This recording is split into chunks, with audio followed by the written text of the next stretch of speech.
అయితే గత ప్రభుత్వాలు ఎన్నో వచ్చాయి, కానీ ఎన్ని చర్యలు తీసుకొని నేను మొట్టమొదటిగా చూస్తున్నాను. ఇప్పుడు ఇక్కడ ఉన్నారనుకో, ఈ పేట అంతా గెలిపి ఒక చోట ఉన్నారనుకో, మీకు భోజనాలన్నీ వచ్చేస్తాయి. అంటే ఈ కమింగ్ 2 days చాలా క్రూషియల్, ఎవరు బయటకు రావద్దు అని కూడా డైరెక్షన్స్ ఇవ్వడం జరిగింది.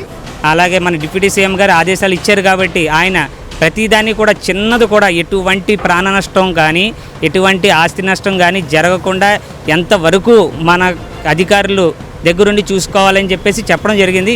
జిల్లాధికారులు ఈరోజు వచ్చినా సరే మేము పవన్ కళ్యాణ్ గారి ఆదేశాల మేరకు ఆయన మీద ఉన్న అభిమానంతో మేము ఆయన ఉన్న నియోజకవర్గంలో ప్రతి విషయం కూడా మేము ముందుకు ఉండి నడిపిస్తామని.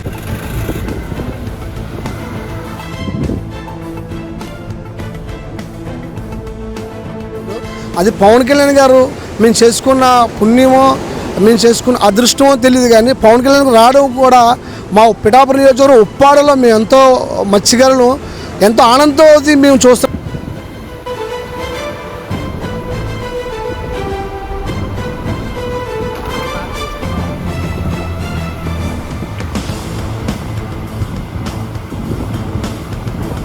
హాయ్, వెల్కమ్ టు కన్నా రిపోర్ట్స్. నేను మీ బొజ్జరాం ప్రసాద్. ఈరోజు మోంతా తుఫాన్ కారణంగా హెచ్చరికలు ఏదైతే జారీ చేస్తున్నారో రాష్ట్ర వ్యాప్తంగా మన పిఠాపురం నియోజకవర్గం అయిన ఉప్పాడ ప్రాంతానికి రావడం జరిగిందండి. ఇక్కడ తుఫాను హెచ్చరికలు అయితే ఇక్కడ ఉన్న నాయకులకి కార్యకర్తలకి అలాగే ఇక్కడ ఉన్న ప్రజలకు కూడా మత్స్యకారులకి కూడా కలెక్టర్ గారి ఆదేశాల మేరకు ఎంఆర్ఓ గారు, ఆర్డీఓ గారు అలానే పడ అధికారులు కూడా ఇక్కడికి వచ్చి వీళ్ళకి ఒక అవేర్నెస్ తీసుకొచ్చి మీటింగ్ను కండక్ట్ చేయడం జరిగిందని చెప్పేసి చెప్పడం జరిగిందండి. అదేవిధంగా ఆ మీటింగ్లో ఏ విధంగా వాళ్ళు వీళ్ళకి సూచనలు ఇచ్చారు, ఏ విధంగా వాళ్ళకి సపోర్ట్ చేయమని అడిగారు అనేది ఇక్కడ ఉన్న పెద్దలను అడిగి తెలుసుకుందామండి. ఇక్కడ గంటా విజయ్ కుమార్ గారు ఉన్నారు, ఆయన మాటలు తెలుసుకుందాం. నమస్తే, నా పేరు గంటా విజయ్ కుమార్ అండి, జనసేన నాయకుడు. అలాగే ఇందాక ఒక 10-11 గంటల లోపు ఎంఆర్ఓ గారు, అలాగే ఆర్డీఓ గారు, అలాగే పేడ మేడము వీళ్ళందరూ కలెక్టర్ గారు ఆదేశాలు తీసుకొని, అలాగే పవన్ కళ్యాణ్ గారు మంచిగా కలెక్టర్ గారితో చెప్పడం, ఇలాగే మన ఫిషర్మెన్ కమిటీ నాయకులు అలాగే మత్స్యకారులు సముద్ర రోడ్డున ఉన్నారు. అదే 353 కోట్లు కొట్టేద్దాం అనుకున్నాం. అంతకుముందుగా తుఫాన్ రావడం వల్ల ప్రభావాలు ఎక్కువ ఉంటాయని చెప్పడం వల్ల మొత్తం డిపార్ట్మెంట్ మొత్తం మా సముద్ర రోడ్డునే ఉన్నారు. అలాగే మమ్మల్ని కూడా కొంచెం ఆశయాలు తీసుకొని మమ్మల్ని కొంచెం ముందుకు వెళ్ళడమని, అలాగే ఇక్కడ ఉన్న చర్చిలు అలాగే కొన్ని బిల్డింగ్స్ తుఫాను కళ్యాణ మండపాలు తుఫాను బిల్డింగ్స్ కానీ అలాగే కళ్యాణ మండపాలు కానీ కొన్ని ఉన్నాయి, అన్నీ కేటాయించమని చెప్పారు, దూరంగా వెళ్ళమని చెప్పారు. అలాగే గర్భిణీతో ఉన్న పిల్లల్ని కొంచెం హాస్పిటల్లో అలాగే ఉంచమని చెప్పారు. చిన్న చిన్న పిల్లలు ఉన్నారు, పాలకి అలాగే ఫుడ్కి కొద్దిగా ఇబ్బంది అవుతుందని చెప్పిన తర్వాత ప్రతి గ్రామాన్ని మేము దగ్గరుండి చర్యలు తీసుకుంటాం. అలాగే మా పెద్దలు కూడా సహకరించమని చెప్పారు, సహకరిస్తాం. అలాగే మేము సహకరించడం జరుగుతుంది కూడా, ముందుకుంటే మేము వెళ్తాం. డిపార్ట్మెంట్ కూడా మాకు సహకరించగా కొంచెం ముందు మమ్మల్ని నడిపిస్తే, అలాగే ప్రజలను కొంచెం ముందుగానే దూరంగా కేటాయిస్తే మంచిదని మేము కోరుతున్నాం డిపార్ట్మెంట్ని. అయితే గత ప్రభుత్వాలు ఎన్నో వచ్చాయి, కానీ ఎన్ని చర్యలు తీసుకొని నేను మొట్టమొదటిగా చూస్తున్నాను. ఇప్పుడు అది పవన్ కళ్యాణ్ గారు మేము చేసుకున్న పుణ్యమో మేము చేసుకున్న అదృష్టమో తెలియదు, కానీ పవన్ కళ్యాణ్ రావడం కూడా మా పిఠాపురం నియోజకవర్గం ఉప్పాడలో మేము ఎంతో మత్స్యకారులు ఎంతో ఆనందంతో మేము చూస్తున్నాం. చాలా తుఫాన్లు వచ్చాయి, ఏ ప్రభుత్వం కూడా తీసుకోలేదు చర్యలు.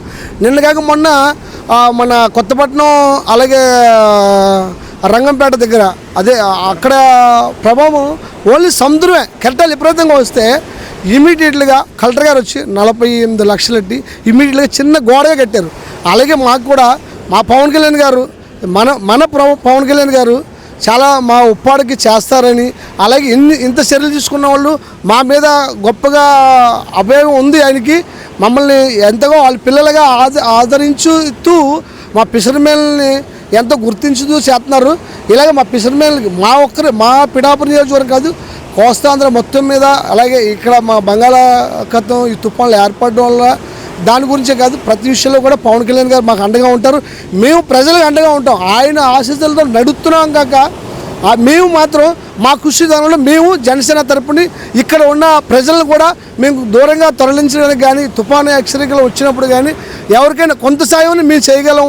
మీ జనసేనలో ఉన్నాక చేయగలం. కంపల్సరీగా మా ప్రభుత్వం తరపుని మా పవన్ కళ్యాణ్ గారు ఎంతో మాకు ఆశీస్సులు ఇచ్చి ఇలాగ ప్రజల్ని కొంచెం ముందుకు తీసుకెళ్ళమడం జరుగుతుంది కాక మేము కూడా జనసేన తరపుని ఎంతో కొంత ఫిషర్మెన్ కాక ఎంతో కొంత మేము కూడా జనం చెప్పడం ముందుకు తీసుకెళ్ళడం ప్రభుత్వానికి అంతగా మేము వాళ్ళతో సహాయపడుతూ మేము ముందుకు వెళ్తామని తెలియజేసుకుంటున్నాం. ఇప్పుడు ఫస్ట్ మనకి ఎక్కడ అంటే కొన్ని వల్నరబుల్ ప్లేసెస్ అనేవి మనం ఐడెంటిఫై చేసాము. సో ఆ ప్లేసెస్ బట్టి వాళ్ళందరూ ఎక్కడికి షిఫ్ట్ అవ్వాలి, రీహాబిలిటేషన్ సెంటర్స్ కూడా మేము మ్యాపింగ్ చేసుకుంటున్నాము. అలాగే ఎవరైతే ప్రెగ్నెంట్ ఉమెన్ వీళ్ళందరూ ఉన్నారో ఇమ్మీడియట్గా నియర్ బై ఉండే అంగన్వాడీ సెంటర్స్ కానీ లేదా హాస్పిటల్స్ కన్నా వెళ్ళి జాయిన్ అవ్వమని చెప్తున్నాము. ప్రిఫరబ్లీ వాళ్ళ రిలేటివ్స్ ప్లేస్కి వెళ్ళి ఇంకా సేఫ్గా ఉండమని కూడా గైడ్లైన్స్ ఇవ్వడం జరిగింది. అలాగే ఏవైతే ఈ వల్నరబుల్ ఏరియాస్ ఉన్నాయో అక్కడ మైక్ అనౌన్స్మెంట్ కూడా ఇవ్వడం జరుగుతుంది. అంటే ఈ కమింగ్ 2 days చాలా క్రూషియల్, ఎవరు బయటకు రావద్దు అని కూడా డైరెక్షన్స్ ఇవ్వడం జరిగింది. అండ్ ఈ రీహాబిలిటేషన్ సెంటర్స్లో ఉండే ఫెసిలిటీస్ అంటే ఫుడ్, వాటర్, కరెంట్ సప్లై ఇవంతా కూడా ఎలా చేయాలి, ఎవరు చేయాలి అనేది కూడా ఆ మ్యాపింగ్ కూడా ఇప్పుడు చేసుకోవడం జరుగుతుంది. అదే మేడం, ప్రొటెక్షన్ వాళ్ళు 46 lakhs పెట్టి అక్కడ కళ్యాణ్ గారు కట్టించారు కదా, దాని పెంచి కూడా అప్పుడే క్యారెక్టర్లు వస్తున్నాయి. దీనికి గాను అధికారులు మాకు సరిగ్గా స్పందించట్లేదు.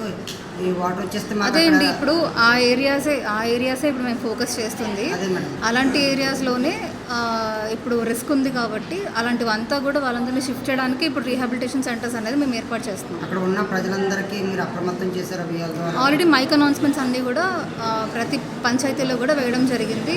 అందరికీ కూడా అవగాహన కల్పించడం జరిగింది through panchayat secretary. Thank you so much. Thank you అండి. సీ కోస్ట్ ఏరియాలో ఉన్న ఈ అప్రమత్తం చెప్తున్నారు తుఫాన్కి.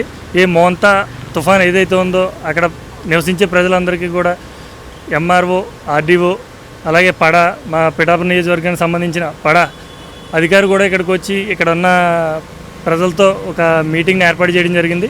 దానికి సంబంధించి ఇక్కడ ఆ మీటింగ్ అటెండ్ అయిన కొంతమంది వ్యక్తులను మనం కలిసి వాళ్ళ మాటలోనే తెలుసుకుందామని చెప్పి ఇక్కడ రావడం ప్రయత్నం చేస్తాం. నమస్తే అండి, నా పేరు రవికిరణ్ అండి. నేను ఇక్కడ మత్స్యకారు యువత. ఈరోజు మన ఆర్డీఓ గారు, పడా మేడము, అలాగే ఎండిఓ గారు, అలాగే మన ఎంఆర్ఓ గారు, ఎస్సీ గారి అధ్యక్షతన మా మత్స్యకారులకు అవగాహన కార్యక్రమం ఒకటి ఏర్పాటు చేశారండి. కోన్పపేట, మూలపేట, అమినాబాదు, ఉప్పాడ ఈ ఏరియా నుంచి మత్స్యకార నాయకులందరినీ తీసుకొచ్చి ఆ తీర ప్రాంతంలో ఉన్న అంటే సముద్రంకి దగ్గరలో ఉన్న ఈ పెంకుటిల్లులు అయితే ఏంటి, తాటాకు గుడిసెలు అయితే ఏంటి, ఆ రేకులతో ఉన్న ఇల్లులు అయితే ఏంటి, ఇప్పుడు వచ్చే తుఫాను మనకు ఉదూత్ తుఫాను కంటే కొద్దిగా భయంకరంగా రాబోతుందని చెప్పేసి హెచ్చరికలు ఉన్నాయి. కాబట్టి వాళ్ళని సురక్షిత ప్రాంతాలు అంటే షెల్టర్లు అనగా వాళ్ళు ఏం చెప్పారంటే దగ్గరగా ఉన్న హై స్కూల్లో అయితే ఏంటి, కళ్యాణ మండపాలు అయితేనేటి, తుఫాను షెల్టర్లు అయితేనేటి, ఇక్కడ ఉప్పాడకి మనకి పెద్ద చర్చిలు ఉన్నాయి కాబట్టి వాళ్ళతో కూడా మాట్లాడి ఆ చర్చిలను కూడా ఈ షెల్టర్ల కింద ఉపయోగించుకోవడానికి వాళ్ళు మాట్లాడతానని చెప్పారు. కాబట్టి మత్స్యకారులందరినీ రేపు సాయంత్రం నుంచే సురక్షిత ప్రాంతాలకి వాళ్ళని తీసుకెళ్లాలని చెప్పేసి మీరు అందులో దగ్గరుండి ప్రోత్సహించాలని, మీరు కూడా మాకు సహాయం చేస్తే ఇది తొందరగా అవుతుందని చెప్పడం జరిగింది. అలాగే వాళ్ళ షెల్టర్లో ఉన్న వాళ్ళందరూ కూడా భోజనాలు, వసతులు, డ్రింకింగ్ మొత్తం అంతా అధికారులు ఏర్పాటు చేస్తానని చెప్పడం జరిగింది.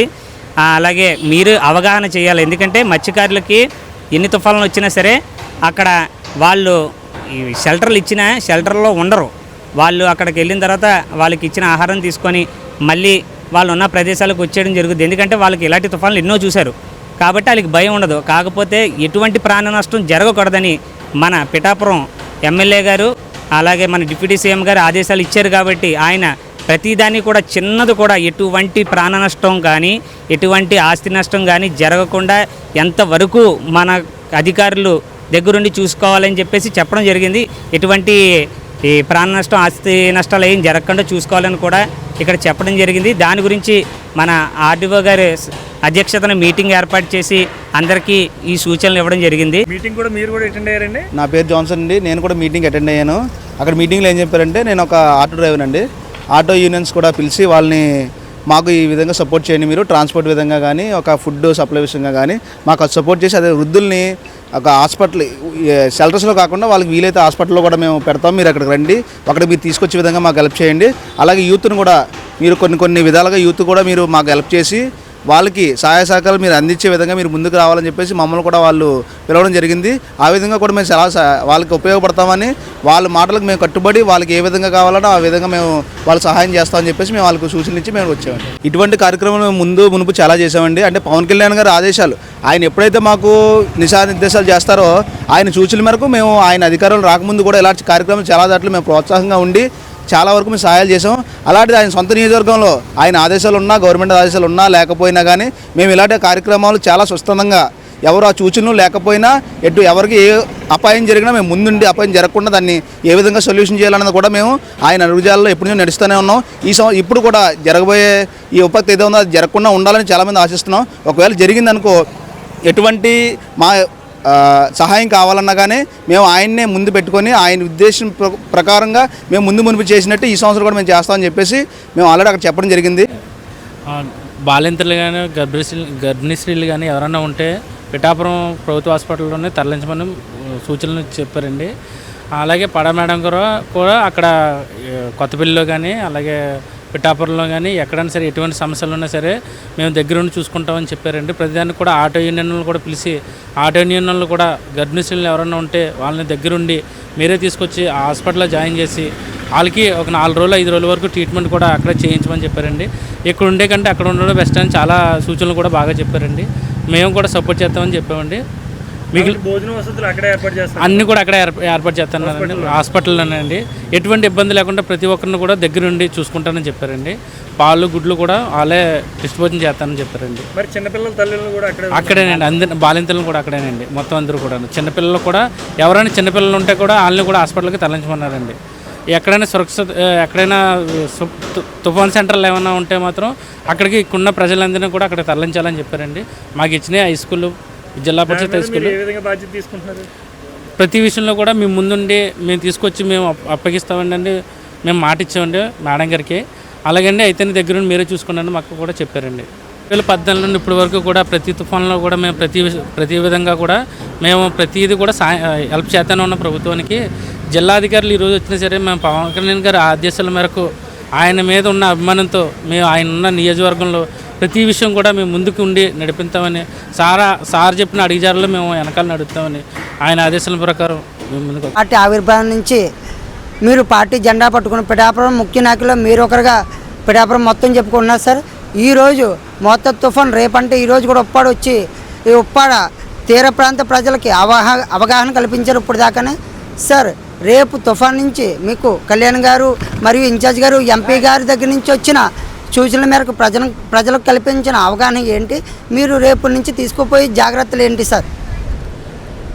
ఇక్కడ మత్స్యకారులు అంటే నా అన్నదమ్ములు సోదరులతో సమానం. ఎందుకంటే నేను ఇక్కడే పుట్టాను కాబట్టి నేను జనసేన పార్టీ స్థాపించిందే మత్స్యకారుల్లో స్థాపించాను. అప్పటి నుంచి 14 నుంచి కూడా ఏళ్లలోనే తిరిగి పార్టీని అభివృద్ధిగా దిశగా మొత్తం పార్టీ గురించి పవన్ కళ్యాణ్ గారు ఆయన ఒక మనస్తత్వం గురించి వీళ్ళందరికీ ఎవరించి చెప్పడం కూడా 14 నుంచి కూడా నేను ముందుండే జక్కపెట్టాను. ఇవన్నీ మా కొండబాబు గారు కావచ్చు, మా నాయకులందరూ కూడా కోనపపేట, మూలపేట, అమినిబాద్, ఉప్పాడ, మాయపట్నం, అలాగే పల్లిపేట వీళ్ళందరూ కూడా మరి పవన్ కళ్యాణ్ గారికి అండగా నుంచుని పనిచేయడానికి కారణంలో కొంత నేను పాలు పంచుకుని మరి అందరినీ కూడా 10 సంవత్సరాల నుంచి కూడా నేను చాలా గొప్పగా ఆయన గురించి చెప్పుకుంటూ జనసేన పార్టీని ముందుకు తీసుకెళ్లాలని చెప్పి వీళ్ళందరితో పాటు తిరగడం జరిగింది. అదేవిధంగా మరి వేళ కూడా ముందస్తుగా ముంతా తుఫాన్ గురించి మరి చాలా తీవ్రత ఉంటుంది, ఇది చాలా ప్రళయంగా వస్తుందని చెప్పడం జరిగింది. అది 27వ తారీఖు నుంచి 31వ తారీఖు వరకు కూడా మరి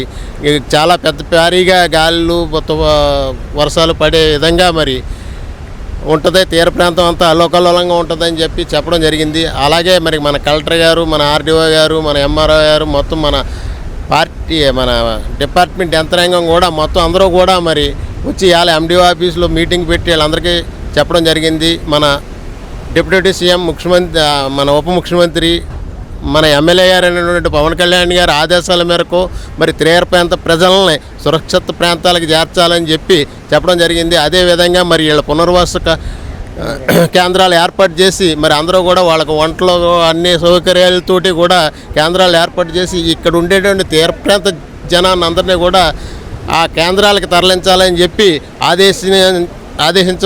చేయడం జరిగింది మన ఎమ్మెల్యే గారు. అదేవిధంగా మరి మేమందరం కూడా వీళ్ళందరికీ ఇంటింటికి వెళ్ళి ఇంత ఇబ్బంది జరుగుతుంది, ఇంత ప్రళయంగా ఈ తుఫాన్ ఉంటుంది, దీని గురించి మీరందరూ కూడా ఆ కేంద్రాలకు వెళ్ళి మీరు ఉండవలసిందిగా కోరుతున్నాం. మన ఎమ్మెల్యే ఆదేశం ప్రకారంగా మీకు చెప్పడం జరుగుతుంది. మేము బళ్ళు మీద కానీ లేకపోతే మేమందరం వచ్చి మిమ్మల్ని తీసుకెళ్ళడం జరుగుతుంది. మీ ఇళ్ళకి తాళాలు వేసి మీరు ఆ పునర్వాస కేంద్రాల్లో తలదాచుకోవాల్సిందిగా కోరుతున్నాం. ఈ 4 రోజులని మీకు వంటల దగ్గర నుంచి మీ సౌకర్యాల దగ్గర నుంచి మందుల దగ్గర నుంచి మీకు ఏదన్నా ఏ ఇబ్బంది వచ్చినా చూసుకునే విధంగా మరి మన ప్రభుత్వం రెడీగా ఉందని చెప్పడం జరుగుతుంది. అదేవిధంగా మరి ఆడపడుచులు కూడా వీళ్ళు కూడా వెళ్ళడానికి మేము అంత ఎక్కువగా ఉంటే ఎమ్మెల్యే గారు చెప్పారు కాబట్టి మేము వెళ్ళడానికి సిద్ధంగా ఉన్నాం బాబు, మీరు ఏదో అరేంజ్ చేయండి, ఆటోలు అవి పంపండి అన్నారు, పంపుతామని చెప్పాం. అదేవిధంగా మరి ఈ 4 రోజులు కూడా జనసేన పార్టీ తరఫున మన ఎమ్మెల్యే గారి తరఫున మేమందరం కూడా వీళ్ళందరినీ కూడా ఈ తుఫాన్ తీవ్రంగా ఉంటే కనుక వీళ్ళతో పాటు కష్టపడి వీళ్ళందరినీ తలదాచుకునే విధంగా తీసుకెళ్లి కేంద్రాల్లో ఉంచే విధంగా మరి మేము ప్రయత్నం చేస్తున్నాం. అదేవిధంగా మేము కష్టపడతాం. సార్ ఉప్పాడ ప్రజల్లో మేము చాలామందిని అడిగాం సార్. వెంకటేశ్వర గారు అంటే గత 10 సంవత్సరాల నుంచి ఏ తుఫాను వచ్చినా సరే మాలో ఒకటిగా కలిసిపోయి మాకు ఆర్థిక సహాయం కానీ వేరే ఇతర అవసరాల కోసం కూడా మాలో ఒకటిగా నిలబడ్డారని ఈ మత్స్యకార ప్రజలందరూ మీ గురించి చెప్తున్నారు సార్. దానికి గాను ఈ మత్స్యకారులకి మళ్ళా గవర్నమెంట్ పరంగానే కాకుండా మీరే పరంగా కూడా అన్ని సౌకర్యాలు అవసరాలు తీర్చుతారని మీ ఈ మోతా తుఫాన్లో మీ పాత్ర ఎలా ఉంటుందని ఒకసారి చెప్పండి సార్. నేను జనసేన పార్టీ తరఫున ఎప్పుడూ కూడా మా మత్స్యకారులకి నాకు తోసిన సాయం ఎప్పుడు చేస్తాను. వాళ్ళకి ఆపద వచ్చిందంటే నేను ఎప్పుడు ముందుంటాను. నేను కానీ కొండబాబు కానీ ఎవరన్నా చెప్పినా సరే జనసేన పార్టీ తరఫునే చేస్తాం.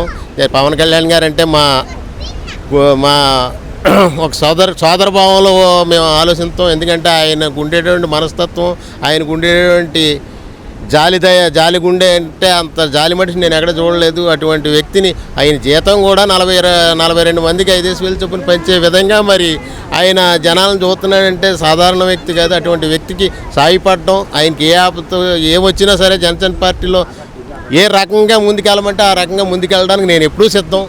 అదేవిధంగా మరి మన సోదరులకు కానీ మనవాళ్ళకి కానీ ఏ ఆపద వచ్చినా నాకు తోసిన సాయం పార్టీ తరఫున నేను చేయడానికి నేను ఎప్పుడూ సిద్ధంగానే ఉన్నాను. అదేవిధంగా మరి ఇవాళ ఈ తుఫాను ఇవన్నీ వచ్చినాయి, ఇటువంటి సైక్లోన్లు ఎన్నో వచ్చాయి. అప్పుడు కూడా మేమందరం తిరిగి వీళ్ళందరికీ కూడా ఏదో జనసేన పార్టీ తరఫున ఇవ్వడం జరిగింది. ఆ రకంగా కూడా ఇప్పుడు 96 నుంచి కూడా మేము ఇటువంటి తుఫాను చూస్తున్నాం. ఈ రకంగా కూడా పార్టీ పెట్టారనే కాదు, పార్టీ ముందు చేస్తున్నాం. పార్టీ లేనప్పుడు కూడా మేము సాయం చేసుకోవడం జరుగుతుంది. అది ఇప్పుడు జనసేన పార్టీ వచ్చింది కాబట్టి ఈ 10 సంవత్సరాల నుంచి పార్టీ తరఫునే నేను పనిచేస్తున్నాను, పార్టీకే పనిచేస్తున్నాను. పార్టీ తరఫున ఏదో సాయం చేయడానికి నేను కూడా ఇప్పుడు సిద్ధం.